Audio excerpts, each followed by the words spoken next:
God, I just love people, and I love people that are well. I don't like to see someone sick. He was America's favorite clown, but behind that goofy smile lurked something darker. For over 40 years, Jerry Lewis secretly worked to destroy Dean Martin's career after their bitter breakup. When Dean got a movie role, Jerry called the studio to get him fired. When Dean released a song, Jerry paid radio stations not to play it.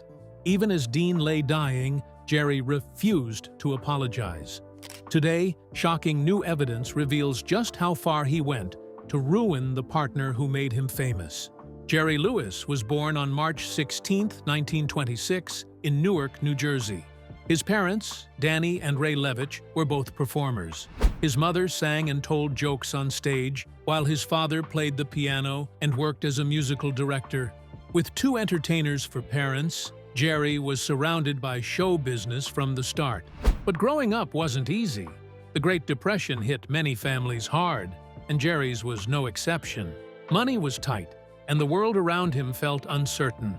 Still, Jerry was full of energy. He had a wild streak and loved playing pranks, like sneaking into kitchens to steal food. That playful spirit was already showing signs of the comedian he'd grow into.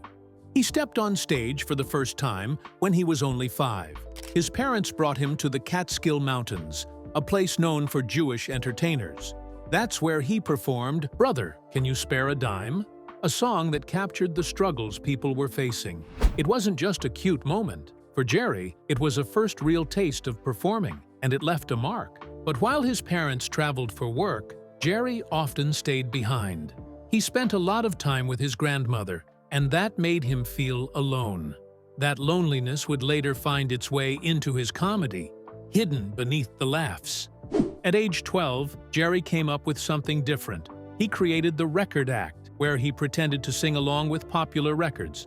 But he didn't just move his lips. He acted out every lyric in a way that was big, funny, and over the top. He spent hours in front of a mirror perfecting every move. It became his signature routine and showed just how creative he already was. By his teenage years, Jerry knew he didn't want a regular life. He wanted to entertain. So, at just 15, he dropped out of high school. It was a huge gamble, but he was serious. He started performing in clubs and small theaters around New York City. The road wasn't smooth. One burlesque show went so badly that he couldn't get booked for a while afterward. To survive, Jerry took odd jobs. He worked as a soda jerk and an usher at a movie theater. It wasn't glamorous, but he didn't give up. He kept chasing his dream, no matter how long it took. Around this time, he also decided to change his stage name. At first, he called himself Joey Lewis, but it led to confusion with other performers, like Joe E. Lewis and the boxer Joe Lewis. To fix that, he started calling himself Jerry Lewis.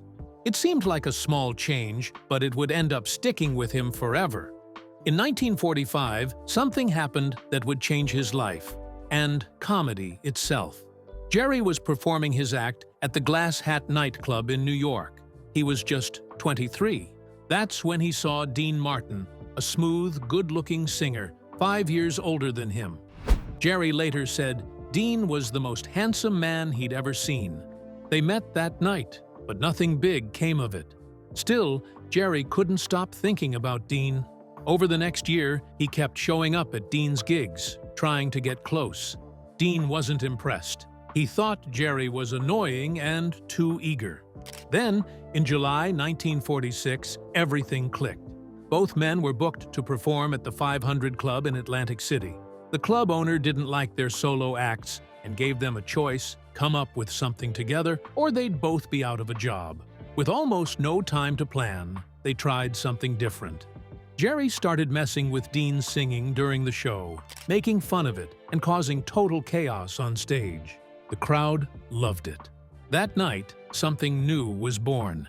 Jerry and Dean had found their rhythm together, and the audience couldn't stop laughing. On March 3rd, Jerry Lewis signed a deal that shocked Hollywood. Paramount Pictures offered him $10 million and 60% of the profits for 14 movies over 7 years. That made him the highest-paid actor in town. He also got something almost no one else had: creative control. He would own the rights to his films after 30 years, and he had the final say on how they were edited. Paramount's boss, Barney Balaban, said, "If Jerry wants to burn down the studio, I'll give him the match." It was a bold move, but Lewis was ready to prove he could stand on his own. His first solo film, The Delicate Delinquent, came out in 1957.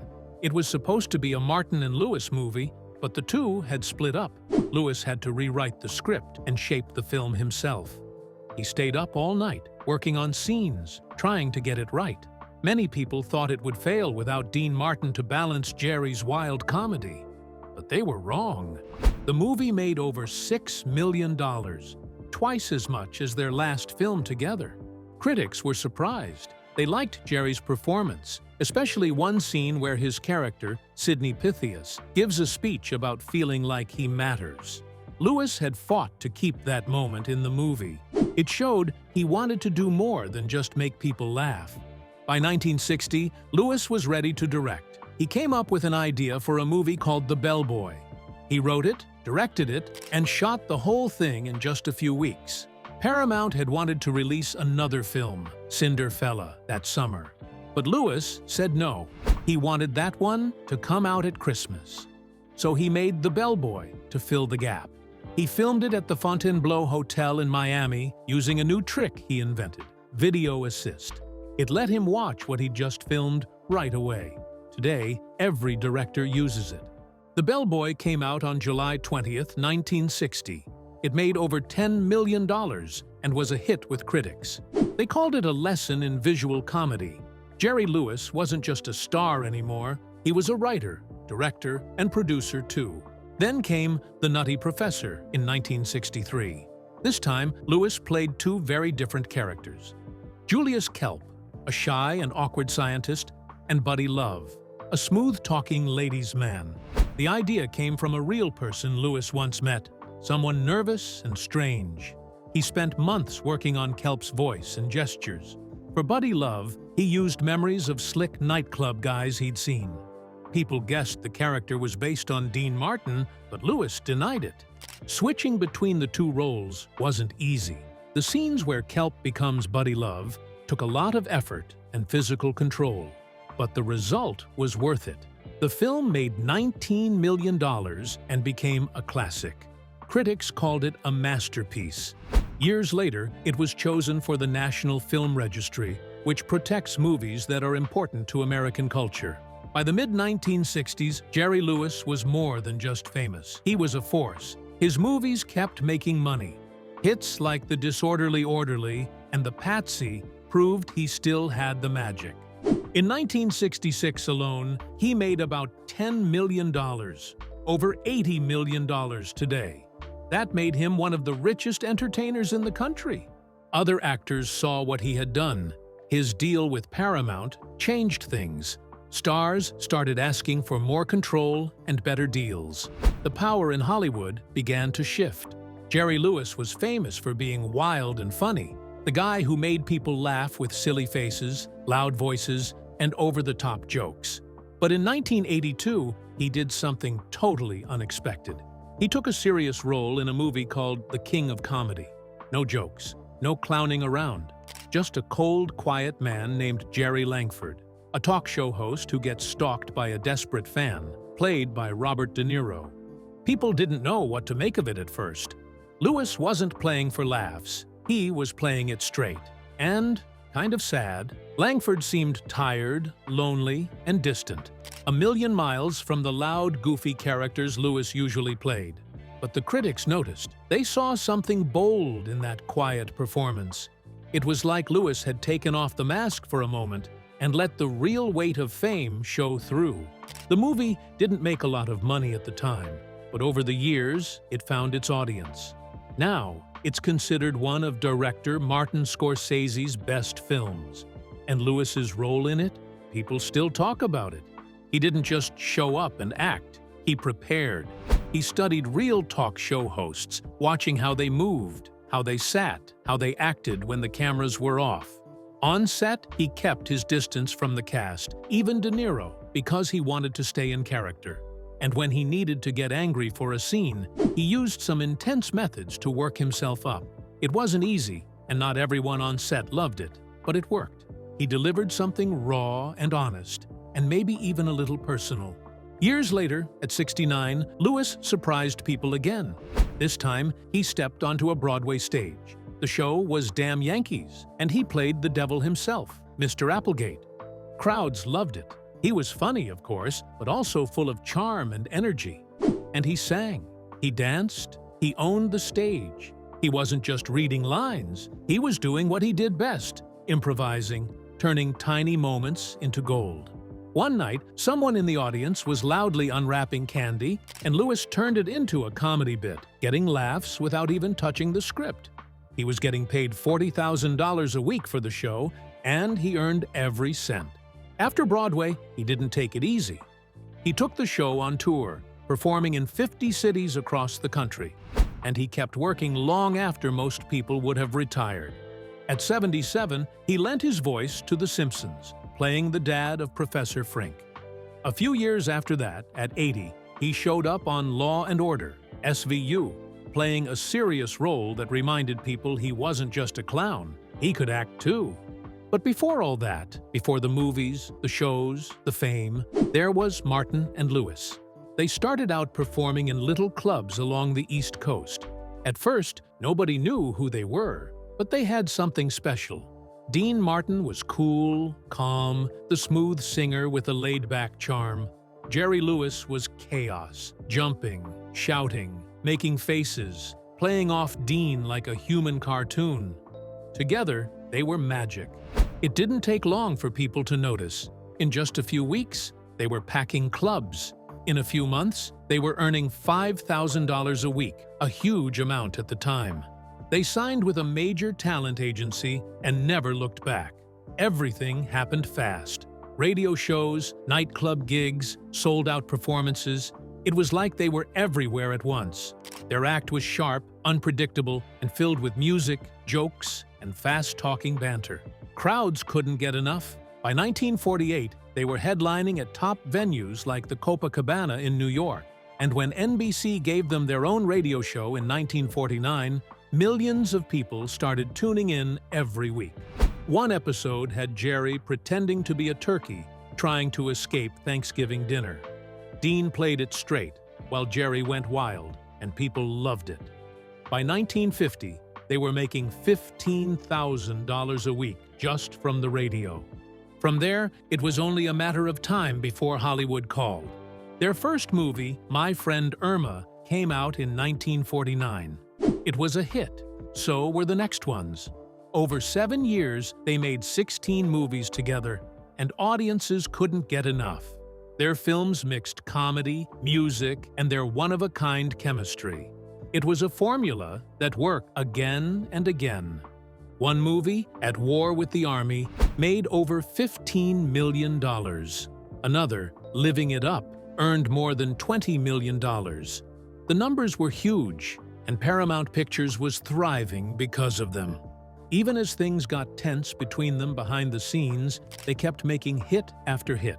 Their last film together, Hollywood or Bust, in 1956, still drew big crowds. They might have been falling apart in real life, but on screen, their bond looked unbreakable. By the time it was over, their movies had brought in over $200 million. Not bad for two guys who started out in tiny clubs, just trying to make people laugh. By the early 1950s, Dean Martin and Jerry Lewis were on top of the world. They weren't just famous, they were everywhere. People lined up to see them at nightclubs. They ruled the radio, took over television, and packed theaters with their movies. In 1953, they landed a record-breaking deal with NBC for $35 million. It was the biggest TV deal anyone had ever seen. Just one episode of the Colgate Comedy Hour paid them $220,000. That's like $2 million today. They weren't just doing well, they were making a fortune. Between their movies, live shows, and radio gigs, they pulled in about $5 million a year. At the time, most American families made around $4,400 a year. Martin and Lewis could earn that in less than 24 hours. And they weren't just performers anymore.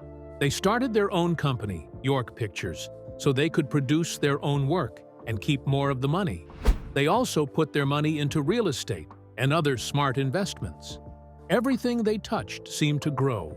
But all that success came with a cost. They were constantly working, filming by day, performing by night, always on the move. It wore them down, and behind the scenes, things were getting tense. Jerry was taking more control of their projects. He cared deeply about the creative side and the business decisions, while Dean just wanted to perform and go home. Slowly, the fun started to fade. By 1956, they couldn't take it anymore. The partnership that had taken them to the top was falling apart. They made the painful decision to split up. After a decade of laughter and success, it was over.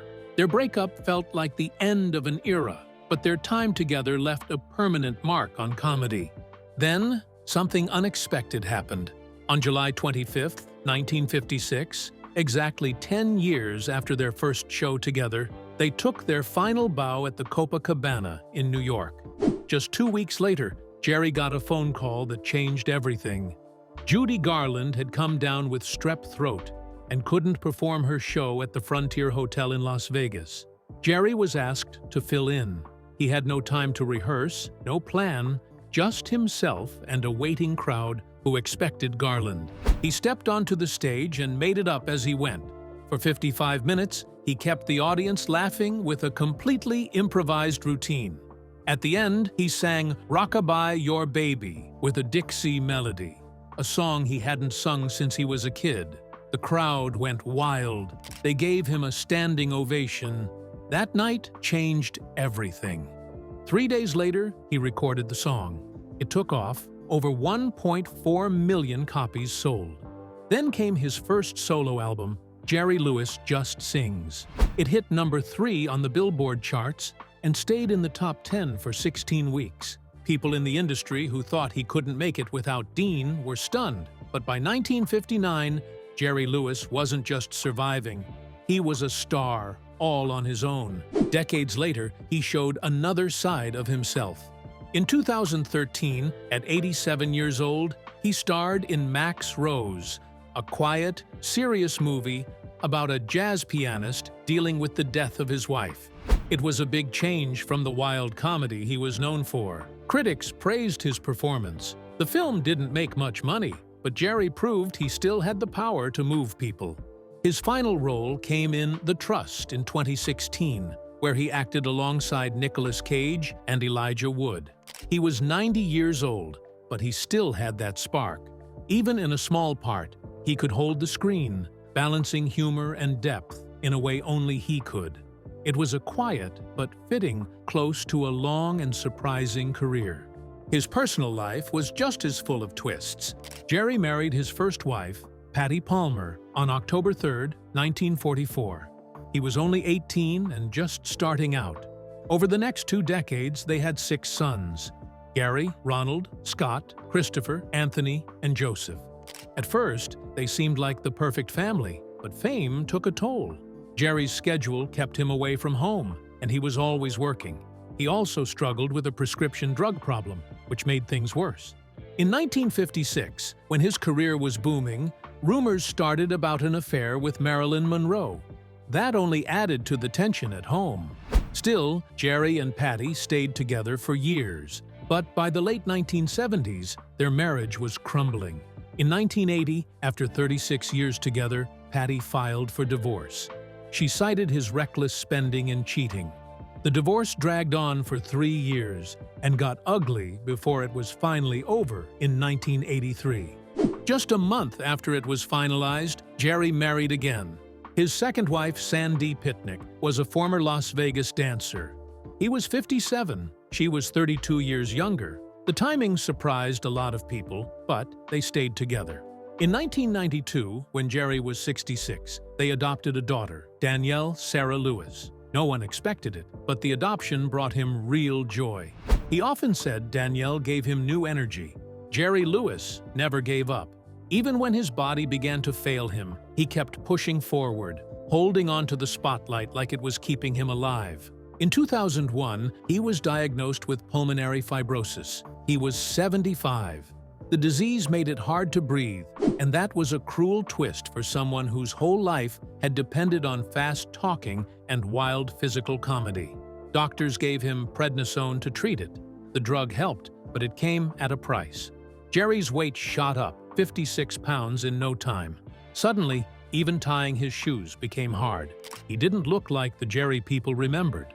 The skinny, bouncing comedian was gone, but he kept going anyway. He had already fought prostate cancer back in the 90s. Most people would have slowed down. Jerry didn't.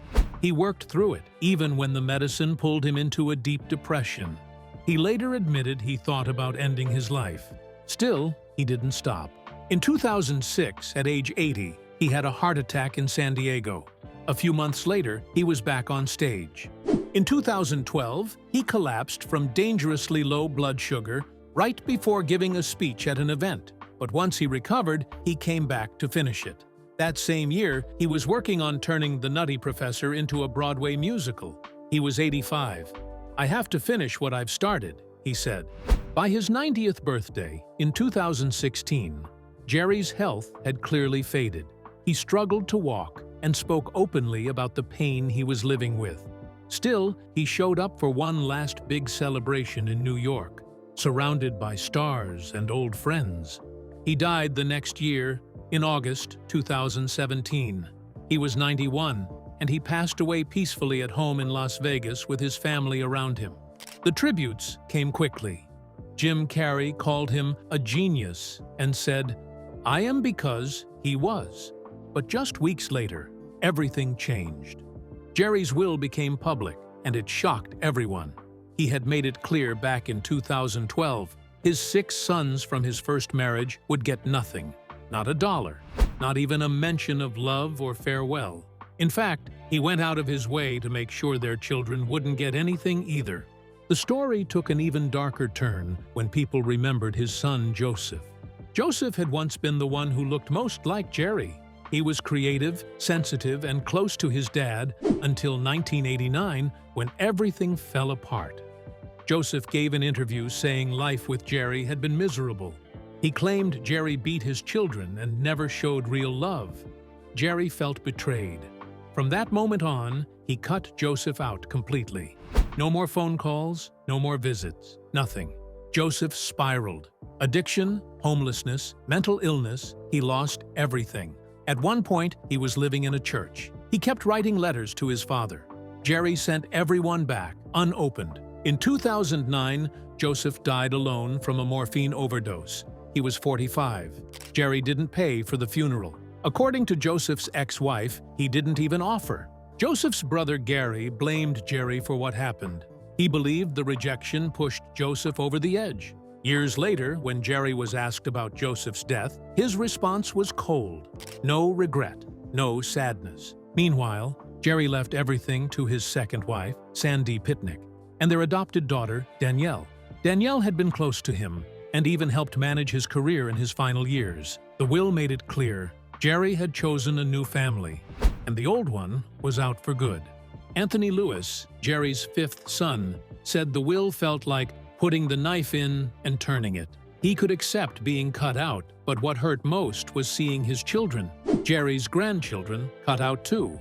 It didn't end there. When Jerry's funeral was held, 3 of his sons, Anthony, Gary, and Ron, weren't even invited.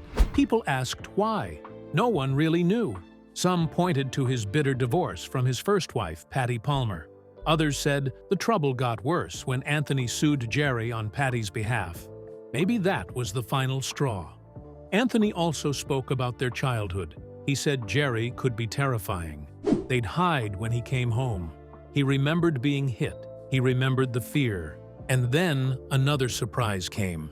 A woman named Susan Lewis stepped forward.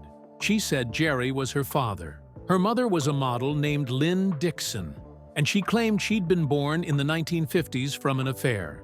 Jerry never acknowledged her publicly, but Susan said he visited her when he could. She was living on the streets when he died, homeless, carrying her things in a locker, washing up in public restrooms. She didn't even know he had died until a friend told her. That's how far away she was from the life of the man she believed was her father. A DNA test later showed an 88.7% chance that she and Jerry's son, Gary, shared the same father. Still, Jerry never said a word, one way or the other. For all the pain Jerry caused in his personal life, there was another side to him, a side that gave millions of people hope. It started in 1966, when he hosted the first Muscular Dystrophy Association telethon. That night, they raised over $1 million. Jerry was stunned. He had to climb a ladder to change the number on the board. Every year after that, the telethon grew. By the early 70s, it was raising tens of millions. Jerry's co-host Ed McMahon once predicted they'd break $10 million, and they did. Jerry celebrated by painting a 1 onto the board with a brush and wiping it on his tuxedo. The show became a cultural event. Everyone showed up: Cher, John Lennon, Johnny Cash, the Rolling Stones. In 1976, Frank Sinatra brought Dean Martin on stage, reuniting the old comedy duo live on air after 20 years of silence. That moment made TV history. Through the telethon, Jerry helped raise over $2.45 billion. He didn't just collect money. He raised awareness. He made people care. He kept going year after year, often hosting for over 21 hours straight. Even in his final years, the show brought in nearly $60 million annually. It became a lifeline for the MDA. In 1986, a breakthrough came. The gene responsible for Duchenne muscular dystrophy was discovered. Jerry had helped make that happen. Then, in 1977, something unexpected. Jerry was nominated for the Nobel Peace Prize. No entertainer had ever been nominated before. He didn't win, but the nomination said everything about the impact he'd had. He made people laugh, he made people cry, and he made people care. But in the end, his story was more complicated than anyone expected. Jerry Lewis left behind a legacy of brilliance and pain, of stages filled with laughter and family dinners filled with silence. He was a man who gave so much to the world, but couldn't or wouldn't give the same love to his own children. And that's what makes his story so hard to forget.